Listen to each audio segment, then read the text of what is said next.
Hi there everyone, this is your friend Jake Rodriguez Pomperada from Bacolod City, Negros Occidental Philippines. Welcome to my channel. And then in this video tutorial guys, we will learn how to create product of two numbers in Delphi.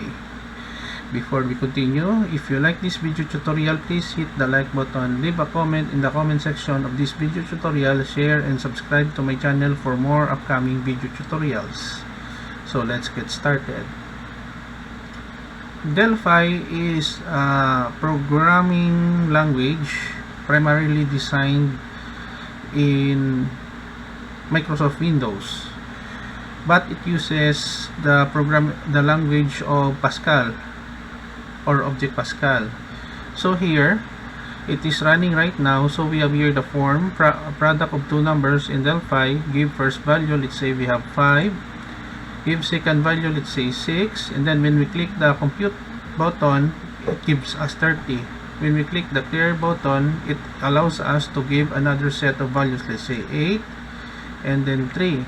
So when we click the compute button, we will have 24. Clear. X.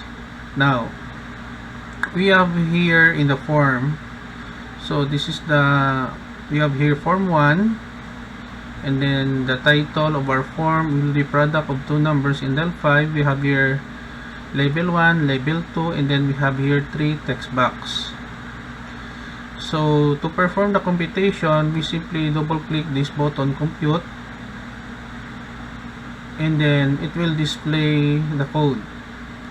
Now we have to declare two variables, a and b colon integer semicolon, just like using Pascal programming language. In the compute button here, we assign variable a colon equals str to int edit 1.text. So this object is edit 1.text. Normally it is a string, so we are using a function in Delphi to convert string into integer value. It will be stored in our variable a, that is an integer, its data type. The same thing with the second edit to text box. We have to convert string into integer and will be stored in our variable b with the use of assignment statement symbol colon equals, the same with variable a. Next, in order for us to display the result in edit 3, we will using edit3.text colon equals from string to integer into string again, open and close parentheses a, multiply with the use of asterisk symbol in b, close parentheses in semicolon. Now we have through with the compute button. Let us proceed with the second button, that is clear. Double click the clear button. So we have here to clear, we just simply declare edit1.text, edit2.text, edit3.text, and then colon equals, and then single quotation space semicolon. The same with edit2.text, edit3.text, and then the edit1 is to set focus semicolon, so that the cursor will go here, focus on the edit1.text. So when we run our program in Delphi, and then we can give another set of values. First value will be 12, second value will be 4. When we click the compute button, it gives us 48. Clear. So we can have 9, and then second value will be 3. We have 27.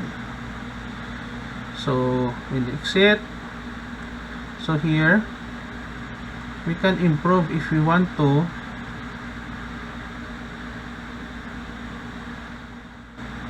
If we want to add hint, so click here to solve the product. Hint or tooltip in Microsoft Visual Basic.net. So in the button, we will select show hint to be true. So here in the clear, we will go to hint again, and then we will click to clear the text box.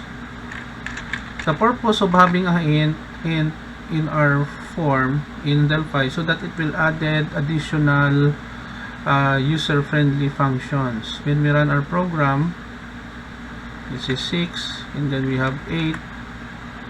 So when we move the mouse here, it will display a hint. Click here to solve the product.